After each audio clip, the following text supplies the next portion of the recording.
Okay, hello everybody. So, this is going to be a live episode of Calmly Coping. So, today I'm going to be talking about how social media affects high functioning anxiety. So, basically, I'm going to go into what the effects are of social media on people in general, as well as what the effects of social media are on your mental health, and then specifically high functioning anxiety. And I'm going to wrap up with some insights that I learned taking a break from Instagram for a little more than a month and a half now, as well as some actionable tips that you can use in order to improve your relationship with social media. Because I don't think that you necessarily need to completely go off of social media unless you want to, of course, but it's something that you can learn how to improve your relationship so that you're getting the benefits while still minimizing the downsides of it. So, if this topic interests you, if you're watching on YouTube, please be sure to like, subscribe, and hit the notification bell so that you get notified whenever I post a new video.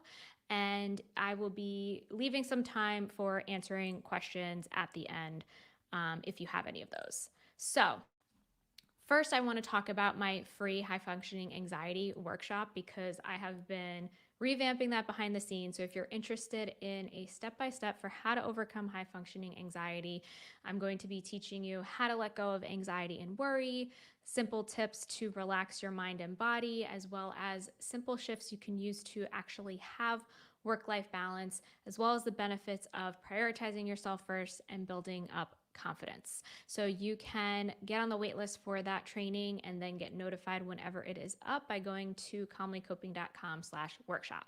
So I want to mention a book because this is the book that I referenced for a lot of this episode. It is called Digital Minimalism by Cal Newport. I have it here if you're watching.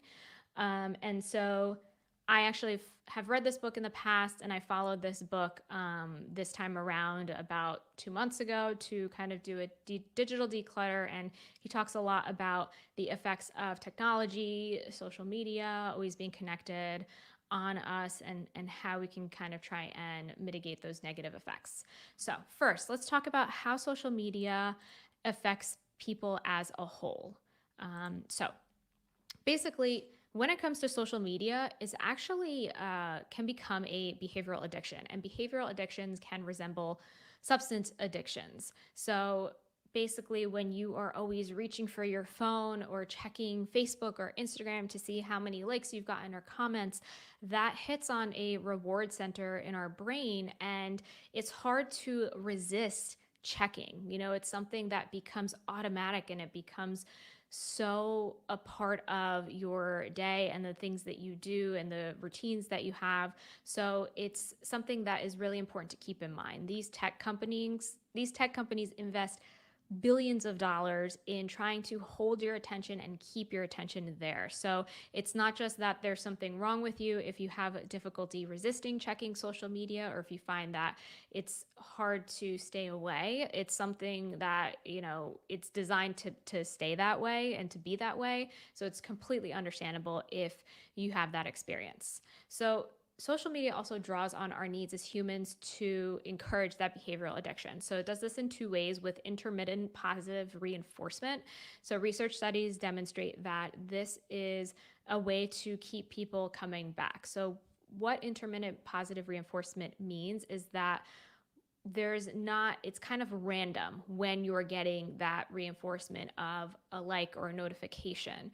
So one thing that I've noticed is, like, going onto Instagram, there's not always going to be a notification telling you how many likes you have, and it's kind of random. And I believe that that's intentional so that they can kind of play on that randomness of reinforcing things, so it's kind of a surprise, and that keeps you coming back.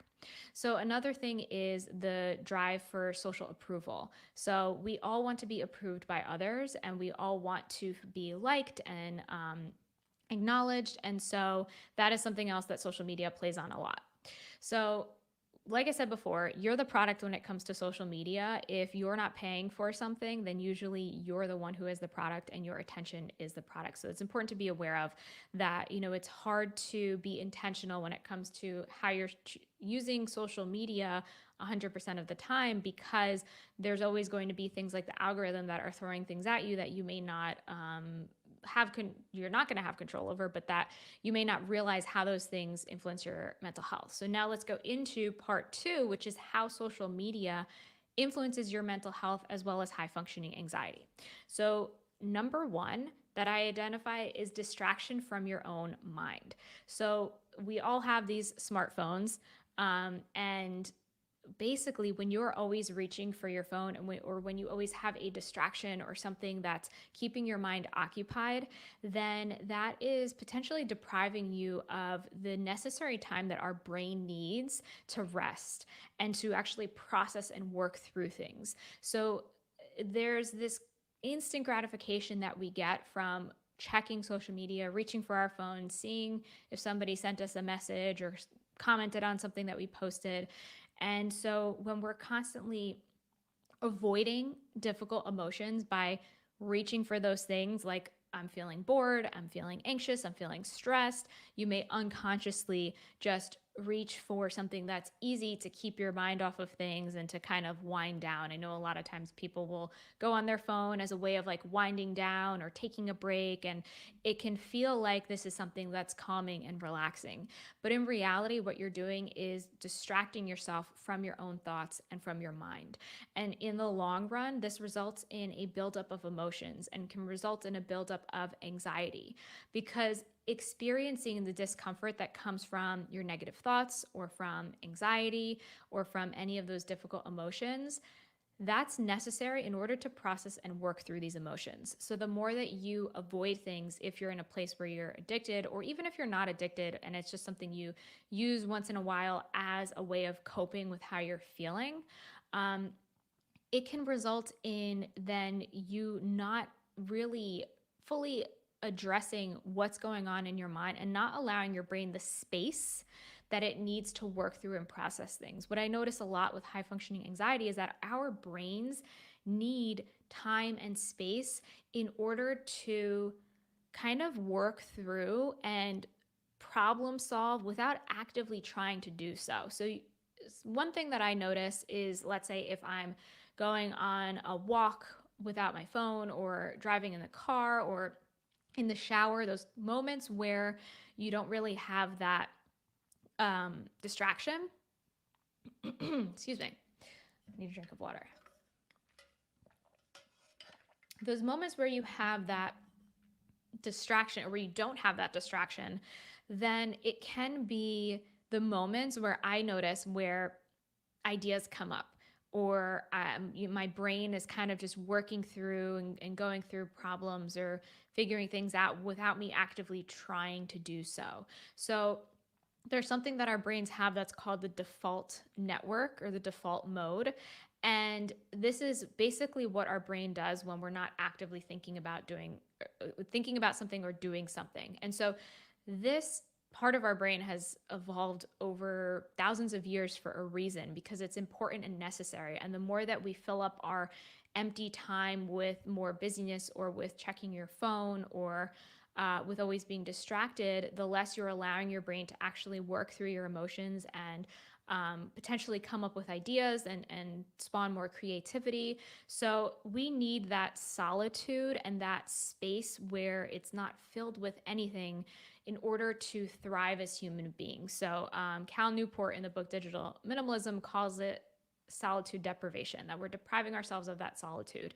And the reason why I'm bringing this up in the episode about social media is that oftentimes social media can be the thing that people go to in order to distract themselves or keep themselves occupied. So it's important for our brain to be powered down and to have this time to think through things, because he says in a quote in the book, quote, "Humans are not wired to be constantly wired," unquote. So this really can exacerbate that overthinking and anxiety, because if you think about it, like it's just building up under the surface. And so then any moment where you do have a little space, like all of these thoughts are going to come to the surface. And I know that's what it feels like for me. And, that can be something that you can bring awareness to yourself if you notice that that tends to happen for you. And in addition to using other tools and ways to manage these negative thoughts and work through your emotions, having some solitude and space can be helpful as well. So, another big thing with social media is the social pressure and comparison. So, a lot of times, and I know this is what it was like for me, it feels as though, and it's kind of ironic because I'm doing this as well. I'm streaming this on Facebook, on social media, so the irony is not lost on me. But that kind of ties into that, I know social media can be a helpful tool. So that's why I'm going to talk about how you can still use it to your benefit. So when it comes to social media, it's a huge place where we are finding ourselves stuck in a place of social pressure and comparison. So that quote of like keeping up with the Joneses and feeling like you always need to measure up, and the comparison can become never ending. So it can feel like you never reach this point where it's good enough because there's always going to be somebody that's better than you, that's has more money than you, that has the appearance of like a happier family, a nicer house, whatever it is that you can be comparing yourself with. So that kind of really feeds into high functioning anxiety, because a big part of high functioning anxiety is that feeling of it's never good enough, or I'm not good enough, or it's never going to be good enough. And so you continue working, or you continue saying yes to things or doing more to kind of fill that hole of it doesn't feel like it's enough. And so social media can really play into that comparison, because when you're comparing yourselves with billions of people all over the world, it's kind of hard to find an endpoint and think like, okay, now I'm satisfied, because there's always going to be somebody who has more. So if you find that you're prone to comparing yourself to others, or negatively comparing yourself, or feeling like it's never good enough, then that might be something to keep in mind. When you're going on social media, when you're checking your scrolling through or checking your news feed, is that something that you're experiencing?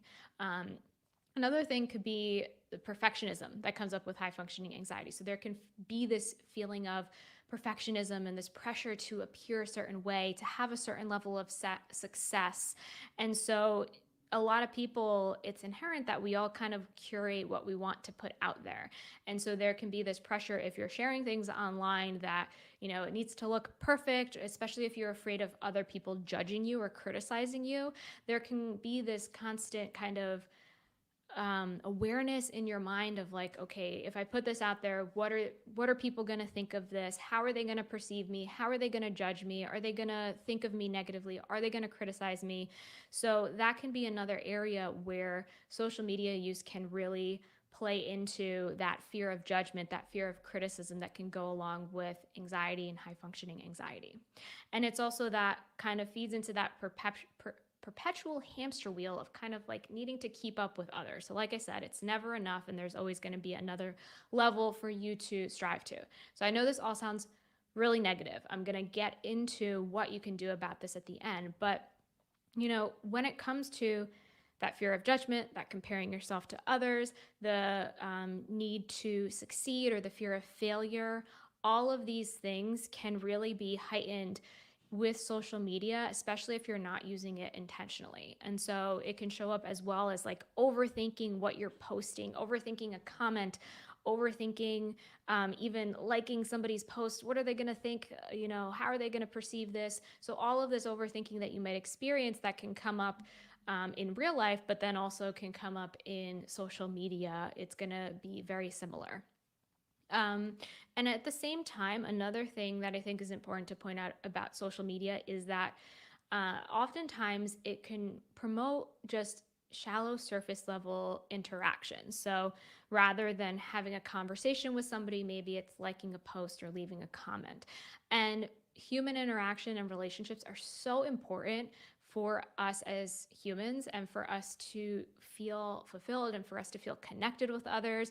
And so social media isn't always going to give us this level of interaction and this level of connection with other people that we really need as humans. So it can be a great way to connect with others. It can be a great way to meet other people.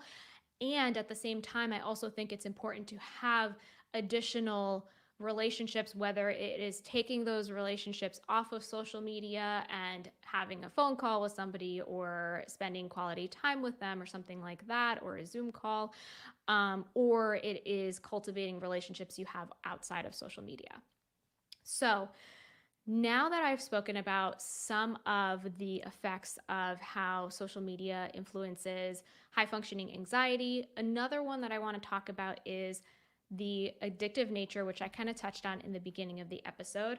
And when you have high functioning anxiety, it's easy to be in a place of feeling busy and feeling overwhelmed because you tend to put a lot of pressure on yourself, put a lot on your plate, have a lot that you want to be doing. So when you get sucked into this black hole of scrolling through social media, then it can be really easy to lose track of time. And so I totally know how it feels to feel like I have absolutely no time.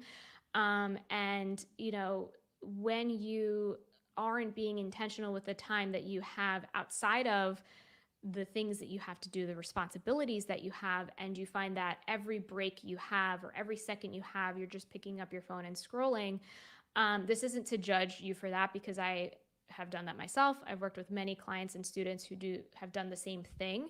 It's just to recognize, is this something that is this a way that you really want to spend your time?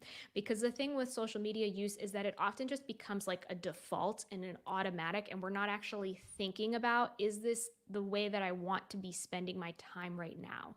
So I think that's when it can help to be more intentional with your usage and to recognize, how is this adding value to my life?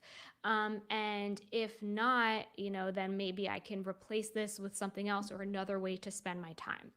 So, what I learned from my break, so I took, at this point, I think I stopped on September 10th. So it's been about like 45 days at the time of this recording that I have disconnected from Instagram. I was supposed to go back on October 10th, but to be honest, I haven't gone back because I really haven't seen the need to. And I've also been kind of a little nervous about like kind of reintroducing that back into my schedule. And so I think that for now, it makes more sense to me for me to stay off, and I'm going to talk more about that.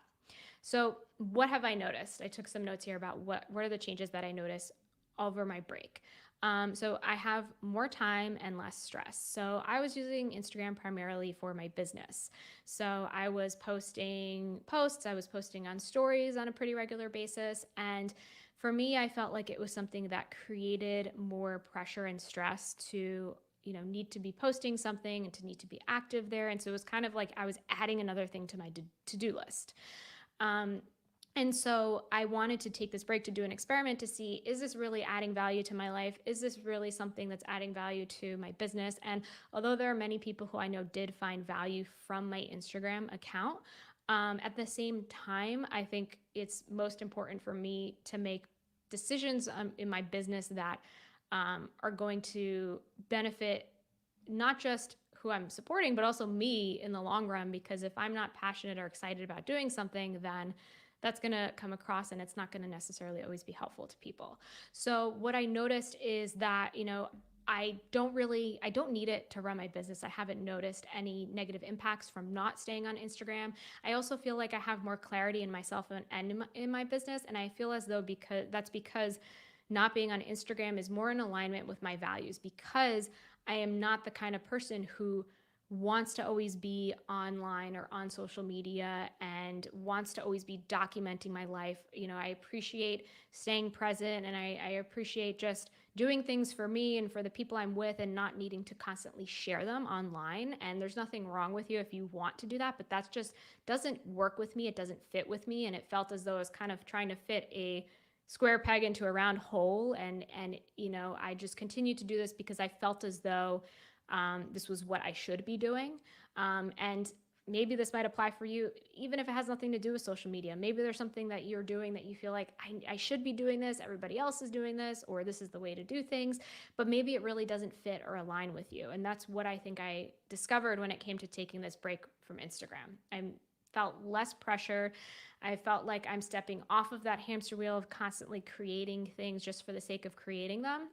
and I have more space to listen to myself, and also more energy for creativity and for to devote it to other areas that are important to me, not just in my business but in my personal life. But in my business, devoting it more to having more creativity in this Facebook group, in my paid membership, the Common Ambitious community, and in other areas of my business, and also in my personal life as well. Just having more time and space to read and to do things that I feel are something that adds value and that aligns with my value, of wanting always to learn and be doing new things. So that's how it affected me. Another thing was that I noticed that it was always in the back of my mind, kind of like, oh, while I'm doing something, like, oh, would this be something good to post on Instagram, or would this be something good to take a picture of and post on social media? And so I felt like I was kind of living my life not in the present, but in this kind of future moment of how could I share this?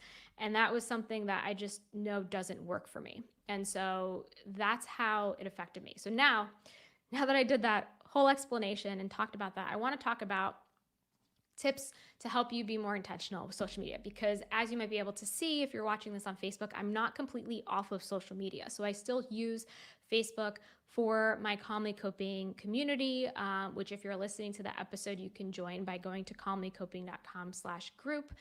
And I still do use Facebook primarily for Facebook groups, because sometimes there's programs I'm in or other things where I find it helpful. So I think it's important for you to identify, what value or what value, hold on, let me say that again. Are there values that you find are being met by using social media? So what is it that you find really is important for you when it comes to social media? Is it staying in touch with friends? Is it having the ability to meet people? Is it, learning more about a certain topic? Kind of really just reflecting. And I would suggest, if you can, taking a break from social media. It could be 30 days, it could be a week, whatever really works for you. But sometimes creating that distance can help you to have that perspective to really reassess how social media is a component of your life and how it affects you. And then as you discover that, then it can be helpful to use certain tools and certain kind of like quote unquote hacks to help you to improve, being more intentional rather than just like mindlessly reaching for your phone. So certain tools that I used were, I used a plugin on my browser called Newsfeed Eradicator. I use that for Facebook, but also for YouTube, and maybe for something else. I cannot remember, but I like that tool because one of the immediate things that sucks you in, especially I also use it for Instagram if I was going on the browser, before I took the break. So one of the immediate things that can suck you in is that like news feed, even on YouTube, of like the never ending scrolling. And sometimes I found for me that can be a really major time suck, especially if it's on Facebook. Sometimes things that I see on there can be just like frustrating or emotionally triggering. And so I found that completely removing that so that there wasn't the option to scroll and it just showed up like this nice quote, was helpful for me to be more intentional with my time, so that, okay, I'm going on Facebook to check the Calmly Coping group. And that's what I'm using this time for, rather than getting sucked into this black hole of, what am I really spending my time doing? Scrolling endlessly and getting sucked into these things. So you can also set time limits on your phone for the apps. You can also delete your password from your phone if you find that, okay, I deleted the app, but I'm still kind of going on the browser. Making your password something that's hard to remember and deleting it so that you can't even access it on your phone or anywhere else. That can be a way to make it harder. Because anytime you're making a habit or something that's automatic harder to do, then you're going to allow yourself more time to think about it and actually assess, okay, is this really how I want to be spending my time? And another thing that you can do is maybe only using social media on your computer or anything else that helps to make it so that you're being more intentional with the way you're spending your time. So another thing is, when you do evaluate that relationship you have with social media, asking yourself, does it add value? And if so, how? So, are there any downsides that come from social media? Do you find yourself getting stuck in that place of comparison or putting pressure on yourself, like I was describing before? Do you find that it is using up valuable time that maybe you want to be spending in a different way? So, really, kind of, you can journal on this and assess, like, what is my relationship with social media? How is it adding to my life? How is it detracting from my life? And that can give you a framework to then decide what are the next steps that I want to take. And then another tip that I suggest is anytime you're removing something, then it's important to replace it with something else. So anytime you're going to be spending less time on social media, for example, it's important to replace it with something that is going to be more intentional. And so that can be something like, a way to create more space for that solitude that I was talking about earlier in this episode. So maybe it's going for walks, maybe it is reading a book, maybe it is journaling, maybe it is being creative without feeling like I need to share this, whatever it might be. And if you choose to share things on social media, really assessing what's going on in the background. Are there a lot of these thoughts and negative things coming up? And there's two approaches you can have when it comes to that. One is if it's something that's optional and you feel isn't adding value to your life, you don't necessarily have to face that fear and address those thoughts. Maybe it's something you can remove. Or two, if you feel like this is something that I enjoy, this is something that's adding value to my life, this is something that's important to me, then really looking into those negative thoughts and kind of dissecting them, looking at the evidence. Is it really true that people are going to judge you?